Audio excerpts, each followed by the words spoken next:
Life moves pretty fast. You don't stop and look around once in a while, you could miss it. When Kim and I started this adventure, we were super optimistic.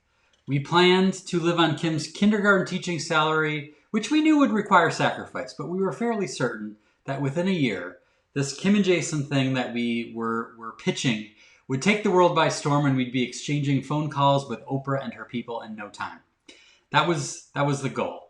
As we mentioned last week, we did gift shows where we sold prints and greeting cards. We approached newspapers about getting Kim and Jason into their comic sections. I remember having a discussion with Kim probably 3 or 4 months after we got married. I decided to forego my fledgling freelance illustration and design career to focus on this Kim and Jason thing full time. It's something that we were so passionate about. We really felt this idea that people need to be more childlike. We really felt strongly about that. And I remember thinking like, oh man, we could create prints and then we'll sell them at art fairs and we'll make millions of dollars in no time. Well, we made the prints and we tried to sell them and we sold a few, but it took us a long time. It tested our patience. We had no idea it would take us 5 years to earn a living. And when I say earn a living, I mean replacing Kim's $23,000 kindergarten teaching salary. This was before kids. Most of our meals were something to do with frozen chicken or ground beef.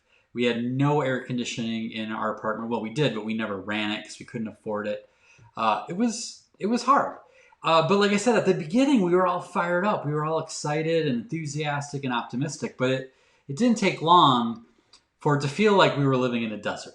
There were times where getting an email from something encouraging from a reader or an order from our store from someone we didn't know. I mean, that was a big deal. It was like drops of water on a parched tongue.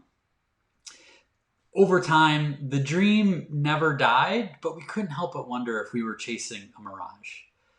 We'd lie awake in bed at night wondering, are we crazy? Does everyone else think we're idiots for doing this? And the truth is, we had a lot of dreams that never did come true. We lived in an apartment for 8 years, which was 7 years longer than we planned. And at one point, there was a condo unit that was being developed a couple miles from our apartment. And we were super excited about it. And it was sort of like a dream to have our own place and to get out of this crappy apartment that we were living in. One of the things that we did is we actually went to an open house just so that we could get pictures of ourselves in the condo that we could then put up on our vision boards so that we would make this dream come more quickly. Well, the long story short, we never did get into that condo. Kim and Jason, the comic strip, never hit the big time, never even quite hit the medium time. But I'm here today to tell you that Elizabeth Barrett Browning was right. God's gifts do put man's best dreams to shame. When we first started this journey, speaking was not even on the radar. It was maybe 4 or 5 years into the journey where I even started doing talks at schools, talking about cartooning. Doing what I do now, giving keynotes and presentations and workshops at companies that bring me into Hawaii I couldn't even dream of that happen. Giving a TED Talk was not on my radar. It was not on the vision board, mostly because TED Talks hadn't been invented yet. But it was shortly after Kim retired. I don't know if we've ever shared this or not, but when Kim retired from teaching, our goal, like the thing we thought we were going to make it, we were going to sell books. I was going to come out with a book and we're going to sell enough to live on. And anyone who's an author is laughing right now at how ridiculous that was. But it was enough for us to take the jump, for her to quit teaching, and for us to go for it. And it was after that, when we started to get a little panicked, that speaking started to come into the picture. And it became a huge part of our business. And eventually, it led us to speaking at amazing places that I never could have imagined. I retired Kim and Jason in 2007, but I still make art. Looks a little bit like this. I think it's a little bit better. It's different. Maybe better is not the right word. It's definitely just as, if not more, fulfilling for me. And we never got the condo, but you know what? What happened is we ended up getting a house instead. And the condo that we pined after so much, they put a giant hotel right next door, and they paved over the park that was right nearby and is a parking lot. And basically the condo market completely cratered at about the time we bought this house because of oversupply.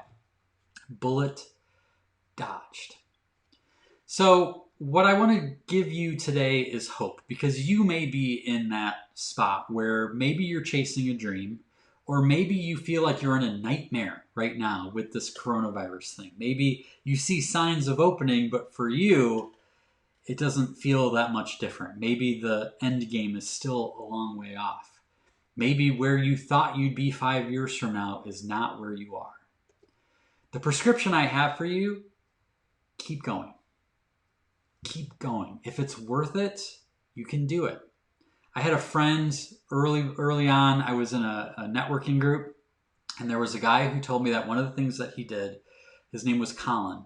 Whenever his business was going terrible, or he was at his wit's end, at the end of his rope, and he didn't think he could do it anymore, he gave himself the promise. He said, I'm just going to do it one more day. I'm just going to give it one more day. And in his head, he was like, and if it sucks again tomorrow, I'm out of here. But the thing is that sometimes we get a new perspective after a good night's sleep.